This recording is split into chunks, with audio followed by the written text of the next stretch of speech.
So tonight's talk is entitled Grasshoppers And Generosity. And I want to start with an experience I actually had today. I was up at the mailbox, and as I was getting the mail, something green caught my eye, and it was a grasshopper walking across the top of the mailbox. Vivid green, every bit of this grasshopper, the 6 legs, the antenna, the wings, the face, just this bright, vivid green lit by the sunlight. The only brown part on it was the abdomen. And the first thing I noticed was its very slow, delicate walking with these 6 legs, each one being placed down. I'd never watched a grasshopper walk. It's wonderful practice. It reminded me of walking meditation. So we'll do that maybe another night. But anyway, this grasshopper is making its way across very slowly. And I'm so close to it. We are eye to eye. I can actually see the tiny little, I don't know what you call them, on the ends of their feet. Not claws, but they're these little tiny short brown things. And that actually move distinctive from the whole leg that's moving. So it's really up close. But then what caught my attention was this abdomen that was breathing up and down right there at eye level, just that continuous. I don't think I've ever seen, have any of you ever seen a grasshopper breathing? Breathing? So, I want to read you a poem that talks a little bit about a grasshopper, and you're probably familiar, some of you are familiar with it. It's called The Summer Day by Mary Oliver. Who made the world? Who made the swan and the black bear? Who made the grasshopper? This grasshopper, I mean.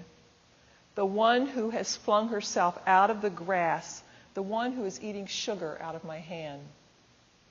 Who is moving her jaws back and forth instead of up and down, who is gazing around with her enormous and complicated eyes. Now she lifts her pale forearms and thoroughly washes her face.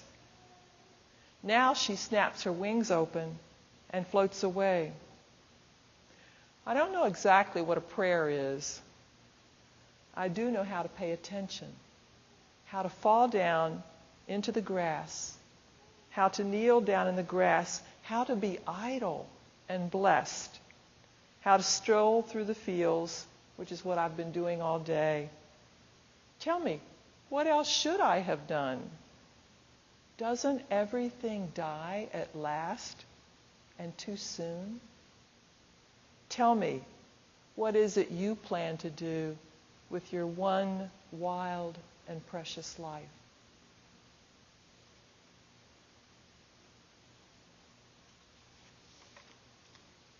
So I wanted to talk tonight about one aspect of this wild and precious life. And it's a concept that's not unfamiliar to you, and one that's foundational in almost every human society, if not all. And as with most spiritual traditions, Buddhism holds this quality in high regard as well. And the concept that I'm talking about is generosity. And you might just notice what comes to your mind when you hear that word. Depending on what circumstances you were raised in, what your cultural conditioning was, that word takes on different meanings. The modern English word generosity derives actually from a Latin root word that means of noble birth. And most recorded uses of the word up to the 16th century reflect this aristocratic sense of being noble, of noble lineage or high birth. And to be generous back in those centuries was actually a way of saying to belong to nobility. But of course, generosity has evolved, and now it really describes the qualities that we would think of in terms of nobility. So maybe courage, strength, gentleness, fairness, equity. And by the 18th century, anyone, regardless of their lineage or their birth circumstances, could be said to be generous according to their behavior or their speech or their actions. When we look at Buddhism, we see that there are two words that relate to generosity, and one is this word chaga, C-A-G-A, which means giving or relinquishing or abandoning. And chaga really points towards not holding on, towards just letting go. The more familiar Pali word, perhaps for most of us, is dana, which means giving, charity, donation, but it's also conditioned, it's characterized by unconditional giving or letting go. The Buddha, when he was teaching, would often begin with this concept of generosity when he was teaching, because it was inspirational. People understood it, and they recognized it in themselves, a quality within themselves, and something that was in others as well, and that it was a beautiful way of being, to be generous, to experience generosity. And then the Buddha would move on and speak to other teachings, such as the precepts or ethics, and then to what he called the highest teachings. So generosity may be this beginning, this foundational structure for a training in developing mindfulness and self-understanding and creating a notion of healthy relationships between people in a community. Giving generously can turn greed around. So we think of generosity actually as an antidote to greed. Although sometimes when you're besieged by or pressured into making a donation to a campaign, whether it's for a humanitarian cause or a political election, we can sometimes be a little lose sight of that beautiful way of being and, in fact, experience some irritation and frustration in those moments. And we forget that we're all interconnected, that our generosity impacts everyone, as does everyone's generosity impacting us. There's no separation. Philip Moffat has written, "We flourish or perish together through interwoven acts of dana, arising from the benevolence and integrity of people we shall never meet."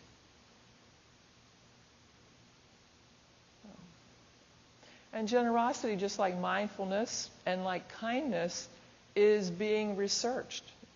The University of Notre Dame a few years ago established a Science of Generosity program. There's a website with that title.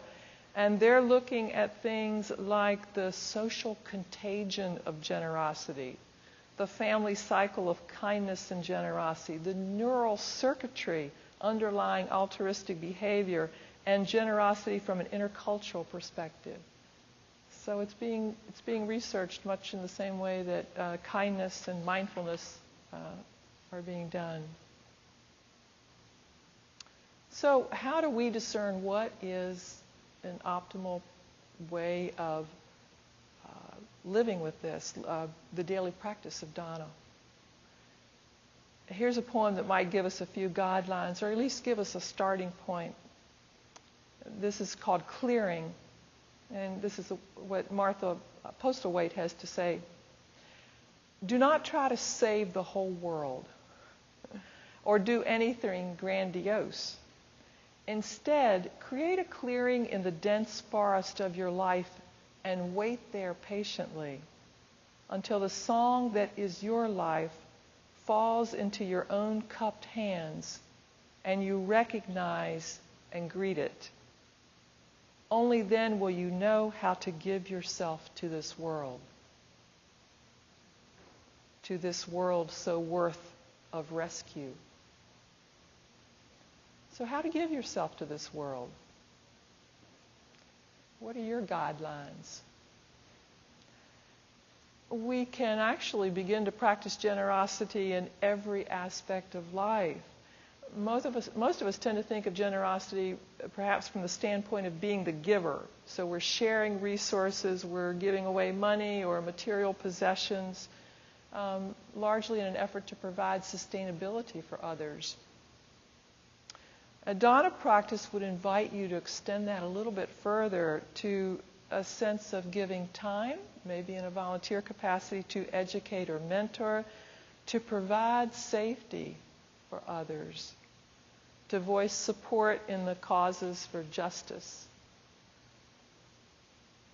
The gift of living by the precepts, for example, ethics, the gift of a smile, of kindness, all of these create dignity and are acts of generosity. And this practice of generosity extends more than just to the giver, it's to the receiver as well. There's a dynamic relationship here. And for some of us, it's a little bit harder perhaps to be on the receiving end of generosity because of our conditioning. I'll talk a little bit more about that later, but so when you're with other people, for example, just to give them your full attention. Give them your full attention. How many of us do that when we're speaking to other people? If it's with a dear friend, it's not so hard, particularly if we've set aside time for that. But just in your everyday interactions, to actually give people your full attention is a gift. When we listen closely or speak wisely and kindly to others, or even extend it to interpret whatever they're saying or doing with sympathy, that's an act of generosity. And what it means is that we hold for each person life's greatest possibility in that moment.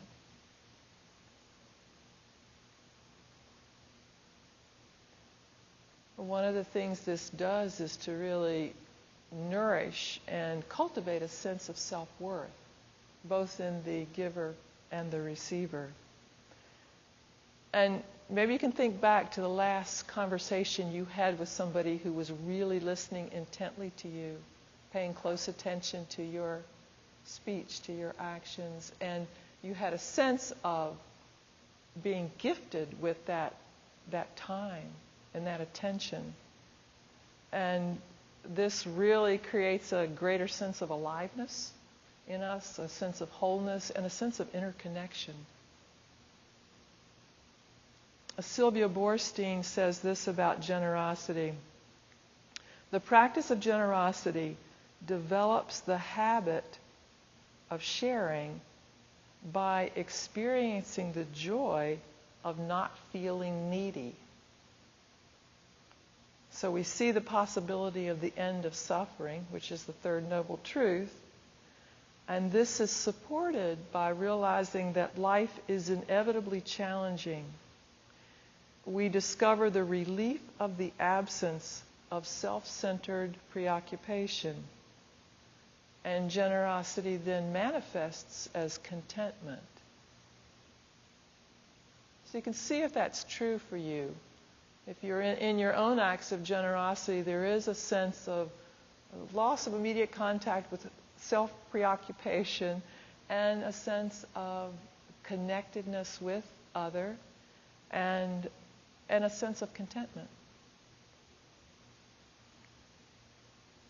So I'd like to invite us to do a little exercise right now around this concept. So if you would, if you're comfortable, just sit back in your chair, allowing the body to relax. Closing the eyes if that feels right for you.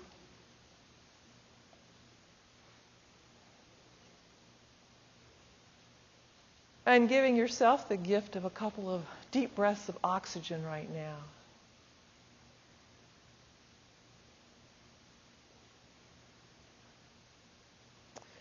And if you would, recall a time when you experienced the direct effects of generosity. So when you were receiving a gift, where were you? Who was there? And what happened?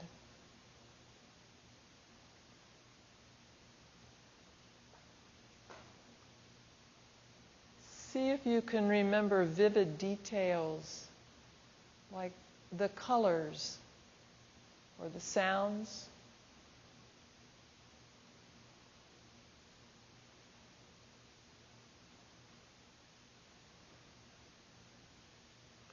In that experience of receiving, how did the body feel?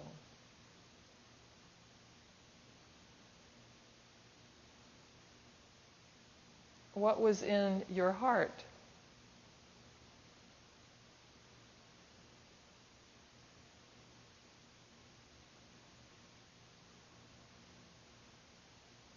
And what words were spoken?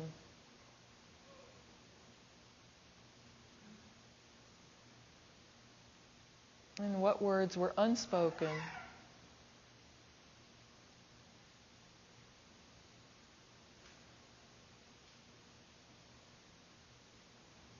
And what was the experience of the heart in that moment of generosity?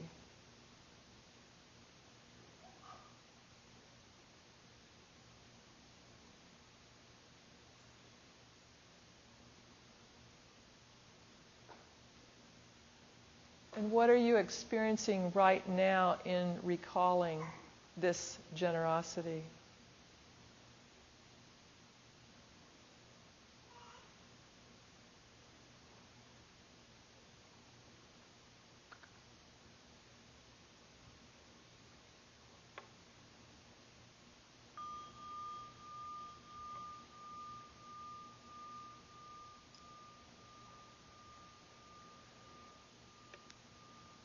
So, if you would in this moment, just turn to somebody sitting next to you, behind you, wherever, and just, if you would, say something about your recollection of this experience of generosity.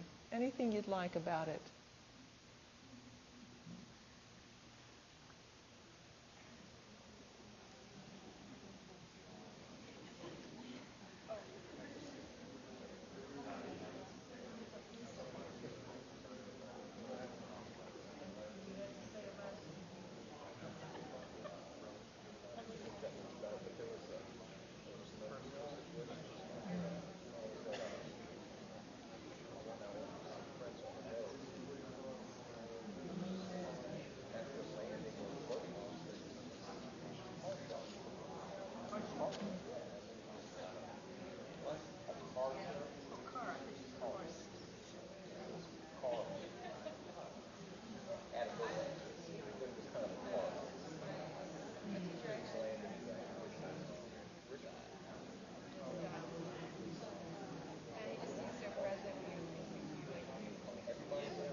So would anyone like to share, comment on your experience of generosity?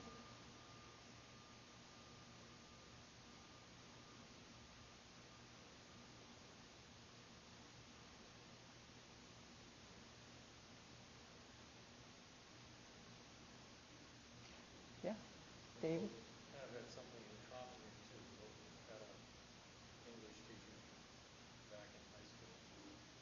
I was thinking of something else initially, and she mentioned brought back to me a teacher who was extremely present and who remains important. What an impact they had on our Yeah. lives and cooking. Really being there to let us feel that we were very important. Yeah. Yeah. Times we interacted. So it's that full presence that was the gift. Yeah. Great. Anybody else?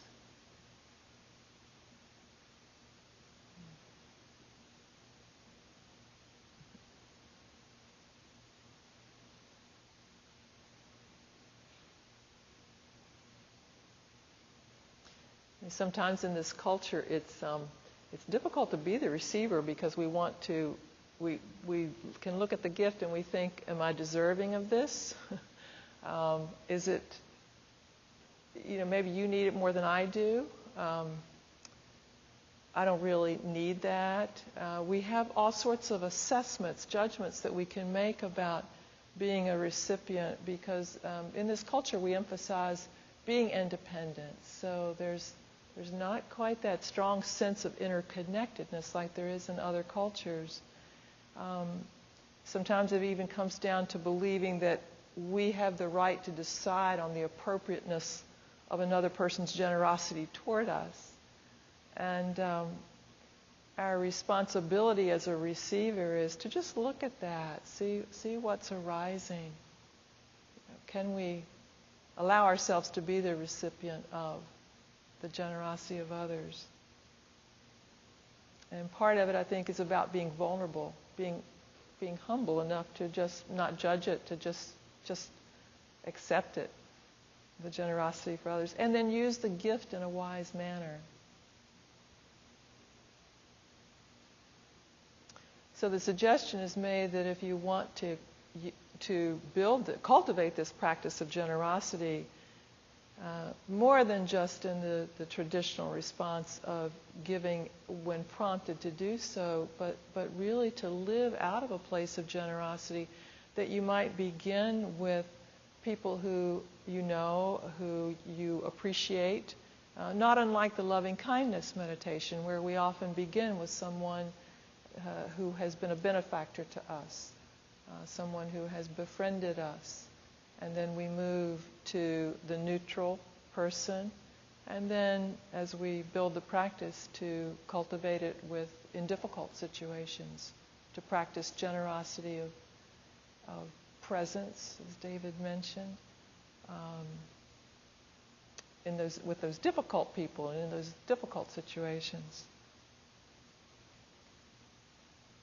We really practice generosity as an act of liberation for ourselves. So it's moving us towards freedom, but it's not self-centered. And I think that's another part of our culture sometimes that we may get hung up on. In thinking of generosity, we tend to think about for others, but it's for ourselves, because there's this truth that when we are generous, it serves us as well as the other, right? When we're generous, there's a real joy that comes from true generosity. And if you're giving from that place of joy, then you can experience the gifts of generosity 3 times. In the anticipation of being generous, in the actual action or words or whatever it is that you do, and then in the recollection of your having been generous. So it's a wonderful practice, and it's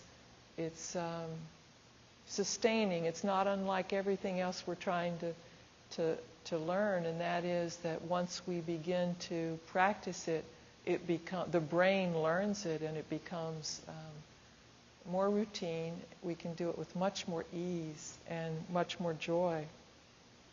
There's this hierarchy of reasons that I was reading about recently, why we might give. And so the first reason might be out of fear. We give something because we're fearful. Obligation. How many times have we given out of a sense of obligation? Tradition. Out of wanting a gift in return. Because it makes us happy. But what we're looking for is this final place in the hierarchy, which is stated in this way. It is to adorn the mind and the heart, to make the mind and the heart beautiful. And the heart begins to settle and open up with the cultivation of generosity. And it's said that it is like the beauty of a full moon, radiant and shining. So generosity is a practice. It's a training that we undertake. And as in every other training we've ever undertaken, it requires a focus of attention and a letting go. And generosity begets generosity. The more we live from this space, the greater ease, the greater joy, the heart's touched, and it gets much easier to sustain this practice. Generosity brings a sense of freedom, and when you give out of that sense of gratitude and joy, giving where you have confidence, where there is some felt ease, then there is a great sense of freedom in that. So I'll close tonight with some words from the Buddha. Luminous is this mind brightly shining, but it is colored by the attachments that visit it. We could think of the clinging, the holding on. This unlearned people do not really understand, and so do not cultivate the mind. Luminous is this mind, brightly shining, and it is free of the attachments that visit it. This, the noble follower of the way, really understands. So for them, there is cultivation of the mind. So, as you move forth into this week, you might just notice in what moments can you practice generosity. What would it be like to be generous in this moment to yourself and to others? And see how the two work hand in hand. When one is generous to oneself, what happens? When one is generous to others, what's the response? What happens to the heart? So, thank you for listening.